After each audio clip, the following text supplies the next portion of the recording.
I have something exciting for you. This is the Asus ProArt X670E Creator Wi-Fi motherboard. And this is the best motherboard for creators if you want to go with the Ryzen 7000 series processors. But let's take a closer look at the features and specs and what do we get with this motherboard.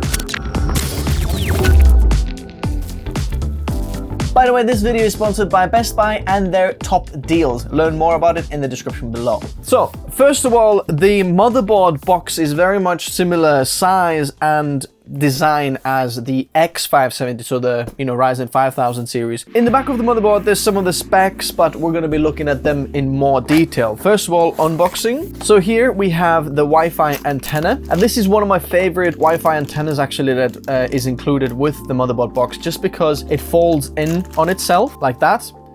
And you can put it up, so you can put it also on top of your case, on side of your case, anywhere. As you can see, there's a screw hole in there as well, but this is magnetic here. In fact, it's so awesome, I'm usually using this same antenna with some of the other motherboard brands just because I like this one much more. Oh, come on, Asus. We need to do something about this DVD drive. Please give us a USB stick, it will be much more useful. User guide, very helpful when building the PC. We have Asus Control Center. Okay, it looks like Asus has started like a cloud service as well here. Asus's web storage. When you buy 1 terabyte, you get 200 gigabytes for free. So this is the quick latch for M.2, just in case you break that.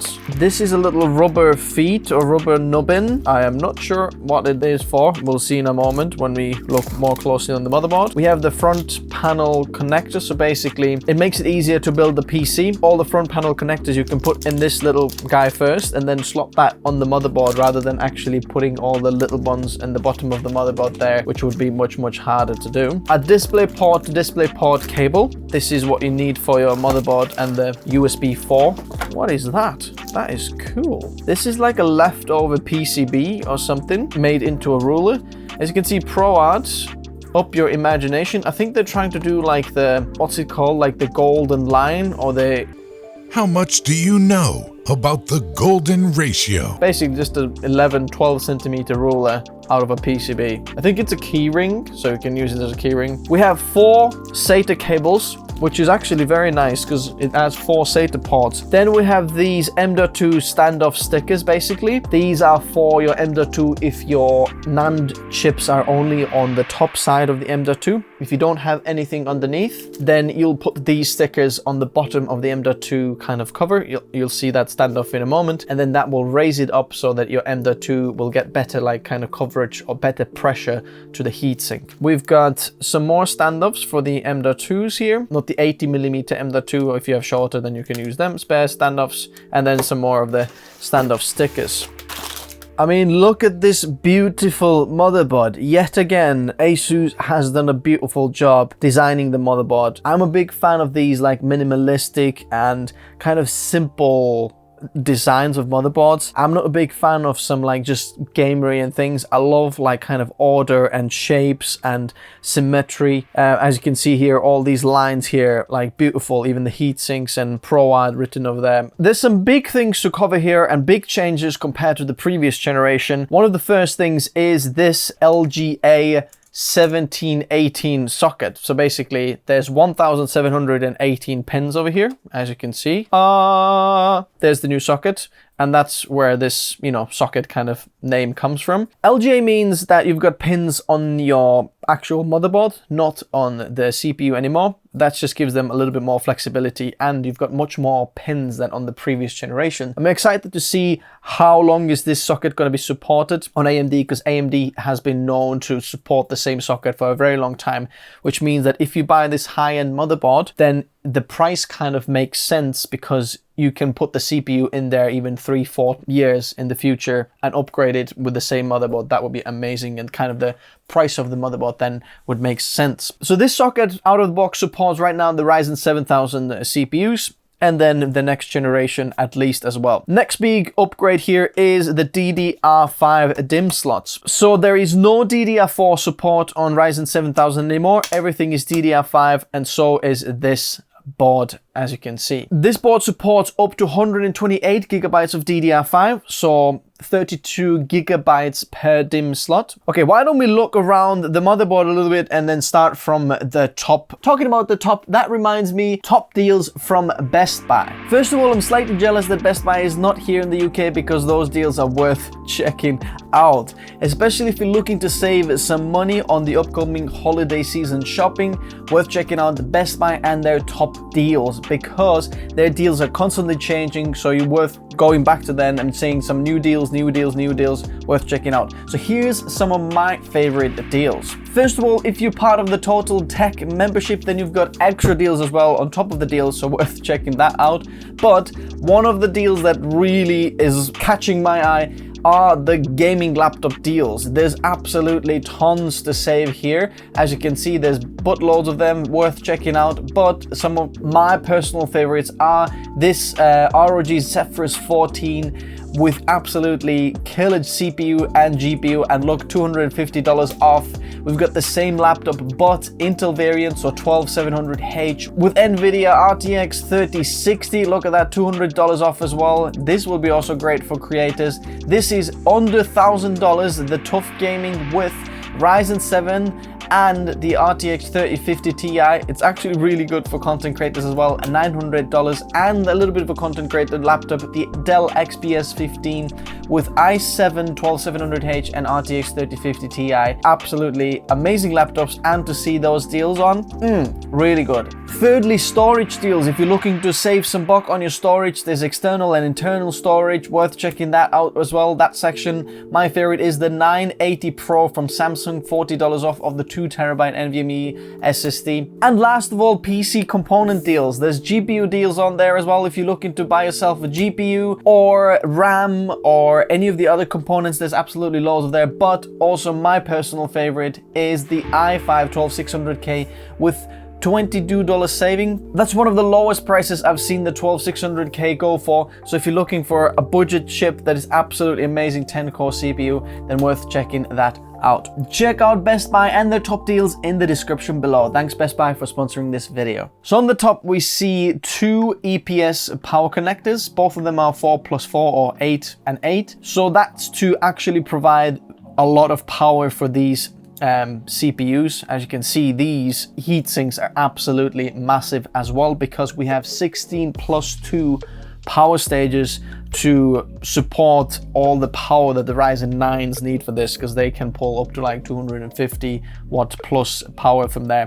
So that's why we need very good power delivery. You've got enough power to put any CPU in there. Now, they are still good for some, you know, overclocking, but I don't think this is a good motherboard to do overclocking with, just because it's not meant to be like done that first. I think this is create the motherboard first, but they still included a few overclocking features which we're gonna talk about in a moment as well. Talking about power connectors, we have another 24-pin ATX power plug here and another 6-pin PCIe power connector here, and that's for this front panel USB-C port, which also supports quick charge 4+, so 60 watt charge. So if you've got the front panel on your, PC case, if you put your phone charger in there, you can get absolutely ridiculously fast charging for your phones or devices, which is very cool as well. Moving on the top, we have some PWM connectors for your fans and AIO pump headers. Altogether, we have 1, 2, 3, 4, 5, 6, 7, and 8 power connectors, and they're all 1 ampere and 12 volt connectors, so you can get 12 watts maximum in there. Now, there is a few things to mention. That there is an AIO pump header, which is this third one over here, and that is always 100%. So if you plug your AIO in there, your pump's going to run 100% and you can't have fan curves on it. That's just running full flat all the time. And the CPU and CPU optional header, they share the same fan curve, so whatever you apply to CPU fan header, the next one over here is exactly the same. But all the other fan headers you can control separately from the BIOS, and it has also smart detection, whether it's PWM or DC fans or devices that you plug in these. Next to those fan headers is this CPU over voltage header or overvolting header, which I think personally is a little bit of a waste of a feature on this motherboard, and we don't really need it because this is really an overclocking feature. If you want to enhance the voltage that your CPU are going to get, you take this like kind of jumper and then jump the right and the middle cable to put more than like normal voltage to the CPU. You can just increase basically the voltage you can add to the CPU for overclocking. But honestly, if you're doing overclocking, I don't think you're going to choose this board. That's why I think this is a waste of a feature on this motherboard. Next to it, we have some RGB headers. There is one 12 volt RGB header and then one 5 volt in here, and then another two 5 volt headers on the bottom over here. So this front panel USB-C header does have the quick charge like you mentioned before, but it also is 20 gigabits speed rated. So USB 3.2 Gen 2 X2 slot. Try to say that 5 times. Before we move on, we've got to talk about this feature over here. As you can see, we have taken a leaf out of Asus's Z690 boards, and there they introduced this kind of lever to release the actual GPU PCIe lock in there. So basically when you press this, it opens this and you can pull your GPU out, which is absolutely amazing. On the side here, this is our front panel USB type A port. So this is 5 gigabits in speed.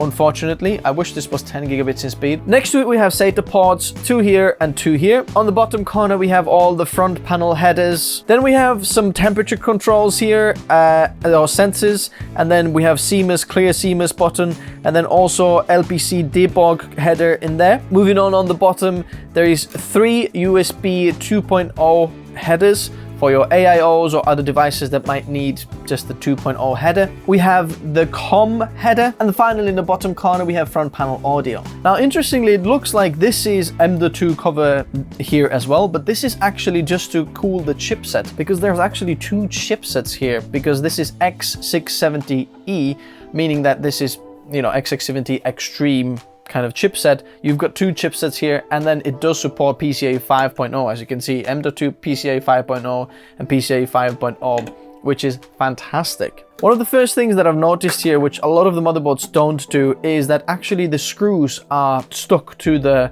M.2 heatsinks, which is just very, very good. So you're never going to lose your screws. Your screws are always going to be stuck to it, and the screws aren't going to be like different sizes. I know some motherboards have different sizes and they come off as well, and you're like, which screw went where? Now you know your screws are always going to be in the same place. I like that a lot.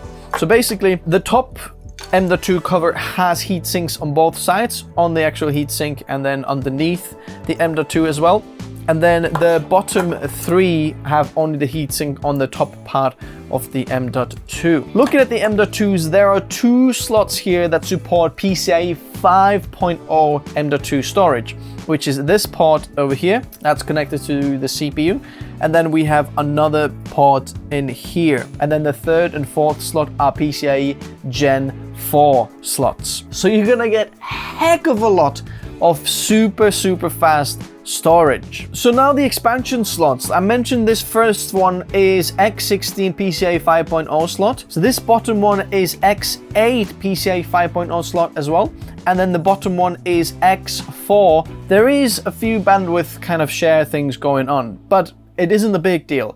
So basically, when there is something connected to this bottom PCIe expansion slot, then it's going to run a PCIe X4 slot. Or if there's going to be M.2 in here, it's going to be X4 slot as well. If you have both of them connected, they're going to share the bandwidth and the lanes get shared or split between them. So one of them is going to be X2 slot and the other one X2 slot as well. And you might be thinking, flipping heck, that's bad, right? PCIe Gen 4 X2 slot. But if you think about that, one lane is 2 gigabytes bandwidth, not gigabits, gigabytes per second bandwidth, right?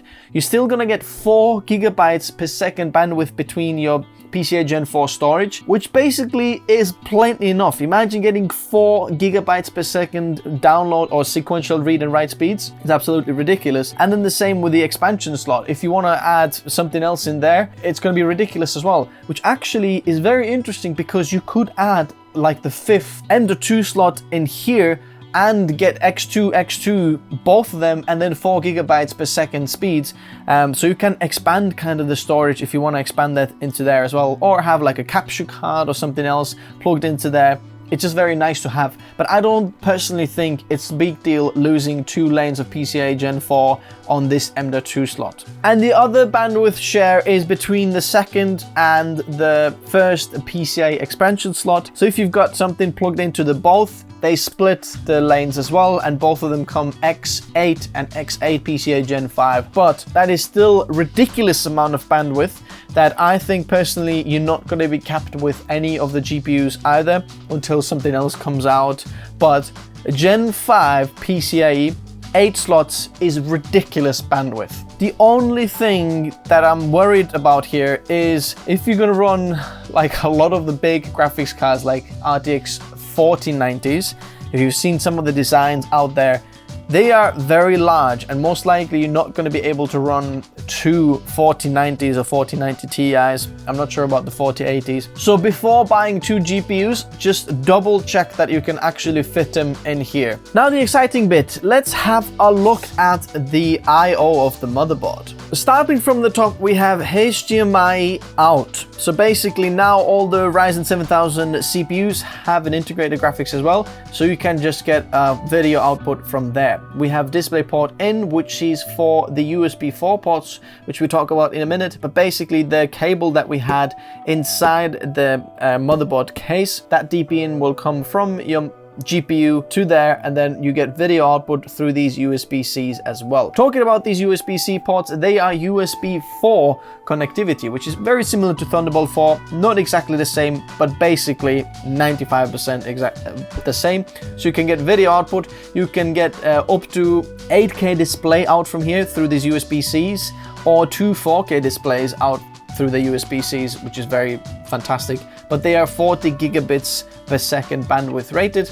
Then underneath it, there's another USB-C port, which is USB 3.2 Gen 2 X2 slot, which is 20 gigabits per second speeds. 7 USB Type A ports. Look at these, 1, 2, 3, 4, 5, 6, 7. They are all 10 gigabits per speed, which is very nice to see actually through these little connectors in here. They say 10, and as you can see, there's 14 there and 20 in there. So really easy to know and see what speeds the actual USB ports are. Here we have 2 LAN connectors or Ethernet connectors, 10 gigabit and 2.5 gigabit speeds. Now that is really what we want. So you can connect it to your NAS and so on. I'm very, very happy with that. You have another USB Type A port, which is USB 2.0 speeds here, just for your BIOS, and just, you know, you don't need the fast connectivity, but it's just there just in case. You do have BIOS flashback here through this USB. We have Wi-Fi 6E and Bluetooth 5.2 antennas here, and then some audio connectors, line in, line out, and mic in. Unfortunately, we don't have SPDIF out on the motherboard, which they have actually skipped on this motherboard, so you can't have optical out. And then last of all, there's also a few cooling and overclocking things that Asus has added in the software side. They're still worth mentioning for those who really like to do overclocking, because they've kind of upped the overclocking a little bit. First of all, you have the AI overclocking, which is already known feature from Asus, where basically the board does its own overclocking and you can get a little bit more juice out of your CPU, RAM, and so on. Second of all, dynamic OC switch. So basically now there's a very clever switch between your manual overclock and the precision boost overdrive, because when you had precision boost overdrive, you could only get like single core kind of boosts, you know, and get more frequency or clock speed out of the single core, but the multi-core wasn't that different. But then when you go manual overclock, you really get the multi-core performance, but not the single core performance. But this dynamic switch basically switches between them two. So if you slightly threaded or lightly threaded tasks, it will boost into the precision boost overdrive kind of mode. And then when you're doing something like a full load rendering, 3D blender, something like that, then it can boost into like the manual overclock that you'll be set to just get the multi-core enhancements, which is a very nice feature. Still think not really worth it for creators, because you're really going to compromise a little bit on the stability. We have Core Flex and the PBO, which are more known features already. So there's these things out there. Also, there is an AI noise cancelling from the audio ports there. It's in and out. So this is very nice if you're working from home. This is your workstation. You do a lot of calls and, you know, maybe there's some noise around. This is nice to have built in. And last software thing is it does come with the ProArt Hub software. So you can very easily configure your, you know, PC and tune in fans and all sorts of things in there. Nice kind of feature. So overall, I think this motherboard is absolutely packed full of features. Is it for creators? Yes, I can definitely see why this is for creators. Nice design, there's nothing flashy. I do think there's some overclocking features we could really strip from here as well and get the board even more affordable. That would be, I think, much nicer feature for me than some of the overclocking things that I personally think like 99% people who will buy this motherboard will not use. But then when you look at all the features that are packed in here, then the price kind of makes sense as well. For example, if you look at the 10 gigabit port there for the LAN, that costs $100 or roughly around there if you want to buy it separately to a motherboard that doesn't have it. You are actually going to cap one of your PCIe expansion slots as well. So that is expensive port to have in there. So you can easily, take kind of $100 off the motherboard price. And then we have PCIe 5.0 storage. Now, there aren't even PCIe 5.0 storage out there. You can't buy it yet at the time of me making the video. When you're watching this, you might be. But then in the future, when these things come available, we have more PCIe 5.0 devices, then you can actually upgrade them to this motherboard and this CPU. And if AMD is going to do the same like they did with the previous AM4 socket, then this AM5 socket, if they're going to keep it for 5 years again, or 4 years or 5 years, then you're going to have a ton of upgrades that you can do with this CPU without really losing a lot of the motherboard connectivity, because this is still packed full of features. So the price kind of makes sense, even though this is slightly on the more expensive side. But if you want the best for creators, for AMD, that's the one. If you want to check out the latest pricing, check out the links in the description below. If you want to build yourself a creator PC, then check out the 4-part best bang for buck creator PC build series in the description below, where we have PC budgets from $750 all the way to $5,000. So if you're looking to build a PC, there's a PC build for you in that series. Thanks guys for watching, likes and subs, and I'll see you next time. Bye bye.